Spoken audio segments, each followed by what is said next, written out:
미녀와 순정남 15화가 방송되었습니다.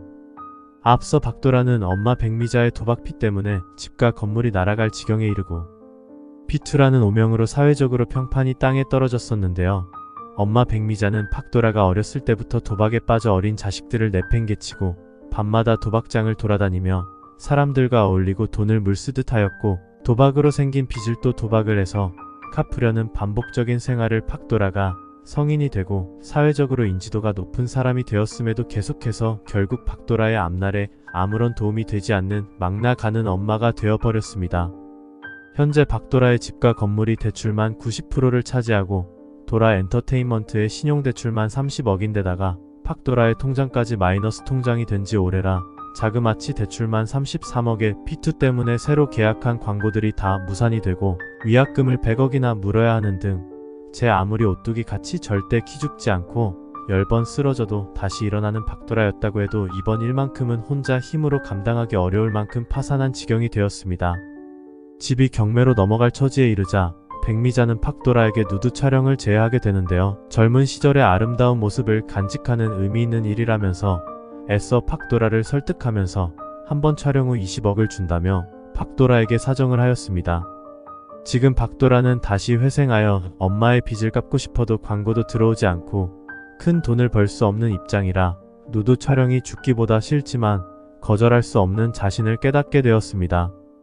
박도라가 엄마의 빚 때문에 누드 촬영까지 한다는 소문까지 나돌면서 코필승의 귀에까지 들어갔는데, 코필승은 박도라의 누드 촬영장을 찾아가 박도라를 말려보지만 박도라는 누드 촬영을 할 수밖에 없는 자신의 상황을 설명했고, 이거 하면 20억 벌 수 있는데 오빠가 20억 나한테 줄 수 있냐며 현실적인 얘기로 코필승의 마음을 아프게 하고 말았습니다. 사실 20억 가지고는 택도 없는데 코필승은 20억만 있으면 박도라를 도와줄 수 있는 줄 알고 수중에 2천만원도 없는 자신을 원망하며 돈을 많이 벌 수 있는 직업을 가지지 못한 것까지 후회스럽다며 한탄하고, 돈 때문에 누드 촬영하는 박도라를 막지 못하는 자신이 너무 믿기만 했습니다. 박도라는 촬영장에 다시 들어갔지만 결국 촬영을 포기했고, 백미자는 공진단 대표를 다시 만나면 모든 것이 해결될 거라면서 박도라에게 다시 간청을 하였습니다.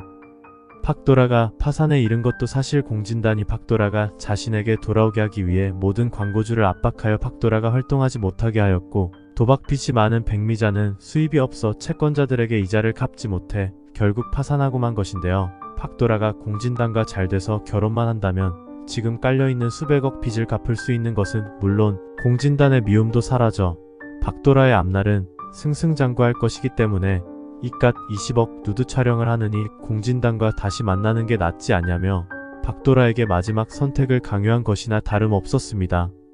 박도라도 누드 촬영을 감당해낼 자신이 없어 공진단과 다시 만나려고 마음을 먹고 먼저 연락을 하게 되는데요. 박도라는 앞서 백미자가 박도라를 몰래 강화도의 별장에 데려가 공진단과 만나게 해주었지만 도망가버린 일에 대해 공진단에게 사과를 하면서 두 사람은 약혼을 하기에 이르렀습니다.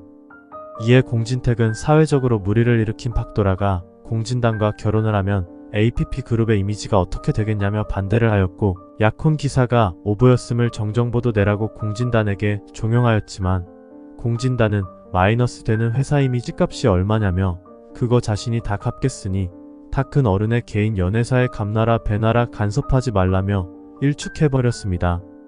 박도라는 코필승에게 누드 촬영을 접은 것과 공진단과의 약혼을 알리고 이별을 통보하게 되는데, 박도라가 돈 때문에 결국 자신까지 버리는 구나 생각하니 어이없어서 어디 그렇게 좋아하는 돈독에 빠져 죽어보라며 박도라에게 화를 내고 돌아섰습니다. 본심은 그게 아니었던 박도라는 눈물을 흘리며 자신의 마음을 다잡는데요. 공진단과 약혼을 하기로 한 날 드레스를 이것저것 골라 입어보던 박도라는 급기야 도저히 코필승을 버리고 공진단에게 갈 수 없는 자신을 감추지 못하였습니다. 자신의 처지가 수백억 빚에 몰려 움직일 수 없는 처지이지만 수천억보다도 귀한 코필승과의 사랑을 아무것도 아닌 것처럼 버릴 수는 없었던 것입니다. 아버지가 돌아가시면서 마지막으로 박도라에게 남긴 유언이 엄마와 오빠 동생을 잘 부탁한다라는 말이었기 때문에 어려서부터 엄마가 성인 나이트 클럽에 박도라를 출연시키고 몸이 아파 쓰러질 지경에도 비를 맞는 촬영을 하면서도 이게 다 가족들을 위한 일이다 생각하며 버텨왔지만 자신이 정말 사랑하는 사람과 영원히 안 보고 자신이 싫어하는 사람과 돈 때문에 평생 같이 살아가야 하는 일은 감당할 자신이 없었기 때문에 결국 공진단에게 약혼을 할 수 없다고 말하고 집으로 와버렸습니다. 공진단은 자신이 가족들의 반대를 무릅쓰고 사회적으로 손가락질 받는 팍도라를 한 번에 구제해주겠다는데 이를 뿌리치고 달려나간 팍도라에게 증오를 느껴 팍도라를 영원히 매장시켜버리기로 작정을 하게 됩니다. 공진단과의 약혼식만 치르면 집도 경매에 넘어가지 않고 우리 모두 잘 살 수 있는데 왜 그러냐며 백미자는 돌아온 팍도라에게 화를 내었고, 팍도라는 빚을 낸 사람은 엄마이지 내가 아니니 벌은 엄마가 받고 나는 절대 엄마 피 때문에 좋아하지도 않는 사람과 살아갈 자신이 없다고 의사를 분명히 했습니다. 팍도라는 공진단의 마지막 손을 뿌리친 대가로 공진단의 분노를 사서 공진단이 파놓은 함정에 다시 빠지게 되는데요. 공진단은 사람을 시켜 제기하려고 하는 팍도라에게 가짜 광고 섭외로 다가가 팍도라가 성매매한다는 루머를 퍼뜨리고야 말았습니다. 화장품 광고 계약 미팅이 호텔에서 잡혔고 팍도라는 의심하지 않고 호텔룸을 찾아갔지만 미리 설치된 CCTV에 증거 영상이 남겨져 공진단은 영상을 인터넷에 뿌렸고 팍도라는 한순간에 스폰을 받아온 더러운 연예인이란 낙인이 찍히게 되었습니다. 누드 촬영하려고 한 일과 어렸을 때부터 나이트클럽을 출입했다는 소문까지 돌면서 상황은 점점 더 악화되었는데 이번 일은 백미자도 모르고 걸려든 함정이었지만 팍도라는 이번 일도 엄마가 꾸민 일이라 생각하여 엄마와 영원히 인연을 끊기로 다짐하게 되었습니다. 팍도라의 성매매 뉴스는 걷잡을 수 없이 퍼져 팍도라는 10년지기 팬클럽에서 조차 미움을 샀고 팍도라는 가는 곳마다 사실 여부를 따지는 취재진들에게 둘러싸여 곤욕을 치르게 되었습니다. 아무리 아니라고 자신도 속았던 것이고 성매매는 사실이 아니라고 외쳤지만 아무도 믿어주지 않았고 코필승조차도 팍도라의 진심을 몰라주는 상황이 되자 팍도라는 더 이상 내몰릴 데가 없어 돌아가신 아버지를 떠올리며 이제껏 힘들게 살아온 거 누구리에 발버둥치며 살아왔는지, 그리고 지금 내가 결백한 거 아빠는 알아줄 것이라며 혼잣말을 하고 이제는 모든 걸 다 내려놓고 사랑도 책임감도 내려놓고 아버지에게 가기로 결심하게 됩니다. 팍도라는 주변 사람들에게 의미심장한 메시지를 남기고 바다에 뛰어들고야 마는데요. 팍도라의 사망 뉴스가 뜨고 코필승은 팍도라를 지켜주지 못하고 미워한 것을 뼈저리게 후회하며 팍도라를 찾지만 이미 때가 늦었습니다. 팍도라를 함정에 빠뜨린 공진단은 팍도라의 악몽에 시달리게 되고 고필승은 팍도라의 억울함을 풀어주기 위해 팍도라가 호텔에서 만난 사람을 찾아다니는데 그 사람은 공진단이 매수한 대역 배우로 일당 200만원을 받고 그런 짓에 가담한 것이 드러났지만 팍도라는 이미 코필승의 인생에서 사라져버린 뒤였습니다. 16화에서 백미자는 팍도라의 시체를 찾지도 못하고 팍도라가 죽은 바닷가에 찾아와 우리는 앞으로 어떻게 살라고, 너 혼자 이렇게 가버리면 어떡하냐고 울부짖지만 경찰에 체포되어 구치소 신세를 지게 되는데 구치소에서는 딸을 팔아먹은 엄마로 낙인이 찍혀 수감자들에게 밟히고 맞는 등 곤욕을 치르게 됩니다. 그리고 공진단은 매일 밤마다 팍도라가 자신의 방에 들어와 목을 조르고 다리를 잡아 끌며 괴롭히는 등 악몽에 시달려 홍해교는 용암무당을 찾아가 공진단에게 무슨 애끼가 든 것인지 알아보게 됩니다. 팍도라에게 빙의한 무당은 공진단에게 네가 날 죽였다며 나는 네가 이승에서 맘 편히 살 수 없게 죽을 때까지 괴롭힐 것이라고 섬뜩한 말을 해줍니다. 홍해교는 아무래도 안 되겠다며 살아서도 우리 귀한 공진단의 앞길을 막고 방해하더니 인연이 죽어서도 갈 길 제대로 가지 않고 어디 구천을 떠돌며 공진단의 앞길을 막아서냐고 화를 내며 무당에게 수천만 원을 들여 굿을 부탁하게 됩니다. 하지만 굿을 해도 공진단의 악몽은 그치지 않았고 공진택은 요즘 세상에 무슨 굿으로 해결하려 하는 거냐며 공진단을 정신병원에 입원시킵니다. 한편 코필승은 팍도라가 죽은 바닷가를 자주 찾으며 팍도라의 흔적이라도 찾아보려 하지만 세월이 흘러도 팍도라는 돌아오지 않았고 코필승은 연애 같은 거 다 집어치우고 일에만 매달리며 인정받는 감독으로 성장하게 됩니다. 사실 팍도라는 죽지 않았습니다.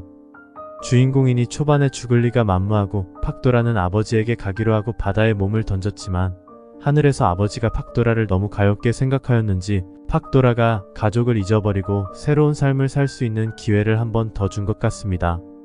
팍도라는 조개를 캐며 살아가는 어떤 할머니에 의해 발견이 되는데요.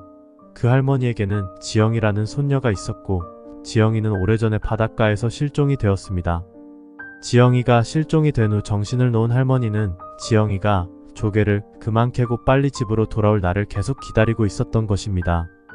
할머니는 바닷가에 쓰러진 팍도라를 자신의 손녀로 착각하게 되는데요. 팍도라는 극단적인 선택의 후유증으로 과거의 기억을 잃어버리고 할머니의 손녀 지영이라고 생각하며 살아가게 됩니다. 그리고 사고 당시 몸에 부상을 많이 입어 얼굴을 성형해야 할 정도였는데 전혀 다른 사람이 되어 새로운 인생을 살게 되는 것입니다. 하지만 죽은 팍도라를 못 잊어 늘 바닷가를 찾는 코필승과 인연이 다시 맺어지는데요. 코필승은 바닷가 씬을 찍기 위해 팍도라가 죽은 바닷가를 배경으로 촬영을 하게 되고 동네 사람들과 마주치는 일이 잦아지고 팍도라와도 우연히 만나게 됩니다.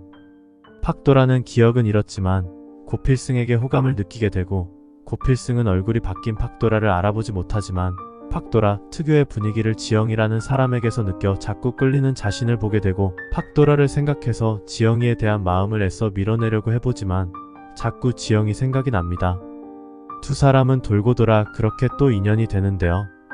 인연이 될 사람은 어떻게 해서든 될 운명이기에 팍도라가 위험에 처하고 엄마의 피 때문에 누드 촬영할 뻔 한 순간에도 자신의 내면에서 고필승이라는 등대가 팍도라를 안전한 곳으로 이끌어 주었듯이 앞으로 다른 사람으로 살아갈 팍도라가 마지막으로 안착할 곳도 고필승이 될 것 같습니다. 여주인공이 갑자기 자살해버리는 극적인 요소가 투입되었지만 팍도라가 가족의 굴레를 벗고 엄마의 속박에서 벗어나 자유롭게 자신만의 인생을 위해 살아가려면 어쩔 수 없는 선택인 것 같습니다.